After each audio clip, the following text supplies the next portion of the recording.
सञ्जय उवाच तं तथा कृपयाविष्टम् अश्रुपूर्णाकुलेक्षणं विषीदन्तमिदं वाक्यम् उवाच मधुसूदनः। श्रीभगवानुवाच कुतस्त्वाकश्मलमिदं विषमे समुपस्थितम् अनार्यजुष्टमस्वर्ग्यम् अकीर्तिकरमर्जुन। क्लैब्यं मास्मगमः पार्थ नैतत्त्वय्युपपद्यते क्षुद्रं हृदयदौर्बल्यं त्यक्त्वोत्तिष्ठ परन्तप। अर्जुन उवाच कथं भीष्ममहं सङ्ख्ये द्रोणं च मधुसूदन इषुभिः प्रतियोत्स्यामि पूजार्हावरिसूदन। गुरून् हत्वा हि महानुभावान् श्रेयो भोक्तुं भैक्ष्यमपीह लोके हत्वार्थकामांस्तु गुरूनिहैव भुञ्जीय भोगान् रुधिरप्रदिग्धान् न चैतद्विद्मः कतरन्नो गरीयो यद्वा जयेम यदि वा नो जयेयुः। यानेव हत्वा न जिजीविषामः तेव स्थिताः प्रमुखे धार्तराष्ट्राः। कार्पण्यदोषोपहतः स्वभावः पृच्छामि त्वां धर्मसम्मूढचेताः। यच्छ्रेयस्यान्निश्चितं ब्रूहि तन्मे शिष्यस्तेऽहं शाधि मां त्वां प्रपन्नम्। न हि प्रपश्यामि ममापनुद्यात् यच्छोकमुच्छोषणमिन्द्रियाणाम्।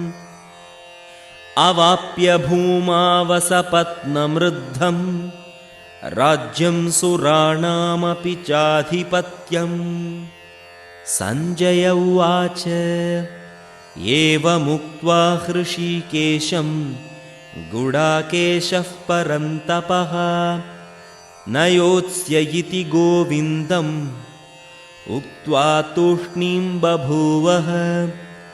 तमुवाच हृषीकेशः प्रहसन्निव भारत सेनयोरुभयोर्मध्ये विषीदन्तमिदं वचः। श्रीभगवानुवाच अशोच्यानन्वशोचस्त्वं प्रज्ञावादांश्च भाषसे गतासु न गतासूंश्च नानुशोचन्ति पण्डिताः। न त्वेवाहं जातु नासं न त्वं नेमे जनाधिपाः न चैव न भविष्यामः सर्वे वयमतः परम्। देहिनोऽस्मिन् यथा देहे कौमारं यौवनं जरा तथा देहान्तरप्राप्तिः धीरस्तत्र न मुह्यति। मात्रा स्पर्शास्तु कौन्तेय शीतोष्णसुखदुःखदाः आगमापायिनो नित्याः तां स्थितिक्षस्व भारत। यं हि न व्यथयन्त्येते पुरुषं पुरुषर्षभ समदुःखः सुखं धीरं सोमृतत्वाय कल्पते। नासतो विद्यते भावो नाभावो विद्यते सतः उभयोरपि दृष्टोऽन्तः त्वनयोस्तत्त्वदर्शिभिः। अविनाशि तु तद्विद्धि येन सर्वमिदं ततम्। विनाशमव्ययस्यास्य न कश्चित् कर्तुमर्हति। अन्तवन्त इमे देहा नित्यस्योक्ता शरीरिणः अनाशिनो प्रमेयस्य तस्माद्युध्यस्व भारत। य एनं वेत्ति हन्तारं यश्चैनं मन्यते हतम् उभौ तौ न विजानीतो नायं हन्ति न हन्यते न जायते म्रियते वा कदाचित् नायं भूत्वा भविता वा न भूयः अजो नित्यः शाश्वतोऽयं पुराणो न हन्यते हन्यमाने शरीरे वेदाविनाशिनं नित्यं ययेनमजमव्ययं कथं स पुरुषः पार्थ कं धातयति हन्तिकम् वासांसि जीर्णानि यथा विहाय नवानि गृह्णाति नरोपराणि तथा शरीराणि विहाय जीर्णान् अन्यानि संयाति नवानि देहि नैनं छिन्दन्ति शस्त्राणि नैनं दहति पावकः न चैनं क्लेदयन्त्यापो न शोषयति मारुतः अच्छेद्यो यमदाह्योऽयम् अक्लेद्यो शोष्य एव च नित्यः सर्वगतस्थाणुः अचलोऽयं सनातनः अव्यक्तोऽयमचिन्त्योऽयम् अविकार्योऽयमुच्यते तस्मादेवं विदित्वैनं नानुशोचितुमर्हसि अथ चैनं नित्यजातं नित्यं वा मन्यसे मृतं तथापि त्वं महाबाहो नैवं शोचितुमर्हसि जातस्य हि ध्रुवो मृत्युः ध्रुवं जन्म मृतस्य च तस्मादपरिहार्येऽर्थे न त्वं शोचितुमर्हसि अव्यक्तादीनि भूतानि अव्यक्तमध्यानि भारत अव्यक्तनिधनान्येव तत्र का परिदेवना आश्चर्यवत् पश्यति कश्चिदेनम् आश्चर्यवद्वदति तथैव चान्यः आश्चर्यवच्चैनमन्यः शृणोति श्रुत्वाप्येनं वेद न चैव कश्चित् देही नित्यमवध्योऽयं देहे सर्वस्य भारत तस्मात् सर्वाणि भूतानि न त्वं शोचितुमर्हसि स्वधर्ममपि चावेक्ष्य न विकम्पितुमर्हसि धर्म्याद्धियुद्धात् श्रेयोऽन्यत् क्षत्रियस्य न विद्यते यदृच्छया चोपपन्नं स्वर्गद्वारमपावृतं सुखिनः क्षत्रियाः पार्थ लभन्ते युद्धमीदृशम् अथ चेत्त्वमिमं धर्म्यं सङ्ग्रामं न करिष्यसि ततः स्वधर्मं कीर्तिं च हित्वा पापमवाप्स्यसि अकीर्तिं चापि भूतानि कथयिष्यन्ति ते व्ययां सम्भावितस्य चाकीर्तिः मरणादतिरिच्यते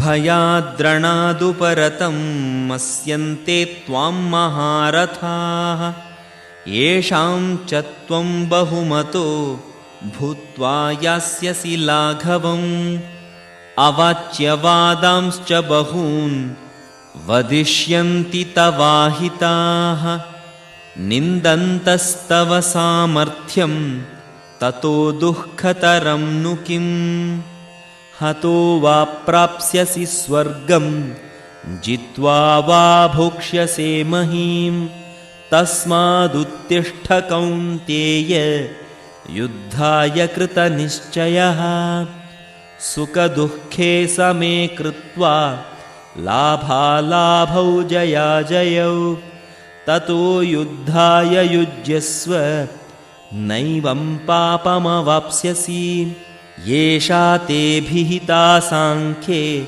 बुद्धिर्योगे त्विमां शृणु। बुद्ध्या युक्तो यया पार्थ कर्मबन्धं प्रहास्यसि। नेहाभिक्रमनाशोऽस्ति प्रत्यवायो न विद्यते। स्वल्पमप्यस्य धर्मस्य त्रायते महतो भयात्। व्यवसायात्मिका बुद्धिः एकेह कुरु नन्दन। बहुशाखा ह्यनन्ताश्च बुद्धयो व्यवसायिनां। यामिमां पुष्पितां वाचं प्रवदन्त्यविपश्चितः। वेदवादरताः पार्थ नान्यदस्तीति वादिनः। कामात्मानः स्वर्गपरा जन्मकर्मफलप्रदां। क्रियाविशेषबहुलां भोगैश्वर्यगतिं प्रति। भोगैश्वर्यप्रसक्तानां तयापहृतचेतसां। व्यवसायात्मिका बुद्धिः समाधौ न विधीयते। त्रैगुण्यविषया वेदा निस्त्रैगुण्यो भवार्जुन। निद्वन्द्वो नित्यसत्त्वस्थो निर्योगक्षेम आत्मवान्। यावानर्थ उदपाने सर्वतः सम्प्लुतोदके। तावान् सर्वेषु वेदेषु ब्राह्मणस्य विजानतः। कर्मण्येवाधिकारस्ते मा फलेषु कदाचन। मा कर्मफलहेतुर्भू मा ते सङ्गोऽस्त्वकर्मणि। योगस्थः कुरु कर्माणि सङ्गं त्यक्त्वा धनञ्जय। सिद्ध्यसिद्ध्योः समो भूत्वा समत्वं योग उच्यते। दूरेण ह्यवरं कर्म बुद्धियोगात् धनञ्जय। बुद्धौ शरणमन्विच्छ कृपणाः फलहेतवः। बुद्धियुक्तो जहातीह उभे सुकृतदुष्कृते। तस्माद्योगाय युज्यस्व योगः कर्मसु कौशलम्। कर्मजं बुद्धियुक्ता हि फलं त्यक्त्वा मनीषिणः। जन्मबन्धविनिर्मुक्ताः पदं गच्छन्त्यनामयम्। यदा ते मोहकलिलं बुद्धिर्व्यतितरिष्यति तदा गन्तासि निर्वेदं श्रोतव्यस्य श्रुतस्य च। श्रुतिविप्रतिपन्ना ते यदा स्थास्यति निश्चला। समाधावचला बुद्धिः तदा योगमवाप्स्यसि। अर्जुन उवाच स्थितप्रज्ञस्य का भाषा समाधिस्थस्य केशव। स्थितधीः किं प्रभाषेत किमासीत व्रजेत किम्। श्रीभगवानुवाच प्रजहाति यदा कामान् सर्वान् पार्थमनोगतान्। आत्मन्येवात्मना तुष्टः स्थितप्रज्ञस्तदुच्यते। दुःखेष्वनुद्विग्नमनाः सुखेषु विगतस्पृहः। वीतरागभयक्रोधः स्थितधीर्मुनिरुच्यते। यः सर्वत्रानभिस्नेहः तत्तत्प्राप्य शुभाशुभम्। नाभिनन्दति न द्वेष्टि तस्य प्रज्ञा प्रतिष्ठिता। यदा संहरते चायं कूर्मोऽङ्गानीव सर्वशः। इन्द्रियाणीन्द्रियार्थेभ्यः तस्य प्रज्ञा प्रतिष्ठिता। विषया विनिवर्तन्ते निराहारस्य देहिनः। रसवर्जं रसोऽप्यस्य परं दृष्ट्वा निवर्तते यततो ह्यपि कौन्तेय पुरुषस्य विपश्चितः इन्द्रियाणि प्रमाथीनि हरन्ति प्रसभं मनः तानि सर्वाणि संयम्य युक्त आसीत मत्परः वशे हि यस्येन्द्रियाणि तस्य प्रज्ञा प्रतिष्ठिता ध्यायतो विषयान् पुंसः सङ्गस्तेषूपजायते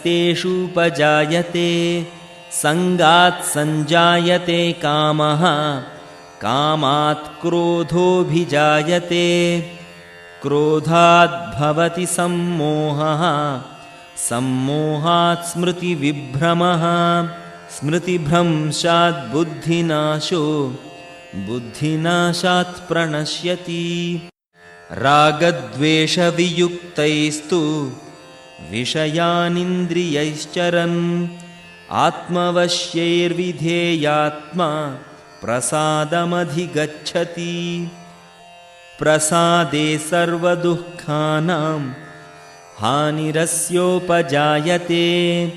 प्रसन्नचेतसो ह्याशु बुद्धिः पर्यवतिष्ठते नास्ति बुद्धिरयुक्तस्य न चायुक्तस्य भावना न चाभावयतः शान्तिः अशान्तस्य कुतः सुखम् इन्द्रियाणां हि चरतां यन्मनोनुविधीयते तदस्य हरति प्रज्ञां वायुर्नावमिवाम्भसि तस्माद्यस्य महाबाहो निगृहीतानि सर्वशः इन्द्रियाणीन्द्रियार्थेभ्यः तस्य प्रज्ञा प्रतिष्ठिता या निशा सर्वभूतानां तस्यां जागर्ति संयमी यस्यां जाग्रति भूतानि सा निशा पश्यतो मुनेः आपूर्यमाणम् अचलप्रतिष्ठं समुद्रमापः प्रविशन्ति यद्वत् तद्वत्कामायं प्रविशन्ति सर्वे स शान्तिमाप्नोति न कामकामी विहाय कामान् यः सर्वान् पुमांश्चरति निःस्पृहः निर्ममो निरहङ्कारः स शान्तिमधिगच्छति येषा ब्राह्मी स्थितिः पार्थ नैनां प्राप्य विमुह्यति स्थित्वा स्यामन्तकालेऽपि ब्रह्मनिर्वाणमृच्छति इति श्रीमद्भगवद्गीतासु उपनिषत्सु ब्रह्मविद्यायां योगशास्त्रे श्रीकृष्णार्जुनसंवादे सांख्ययोगो नाम द्वितीयोऽध्यायः।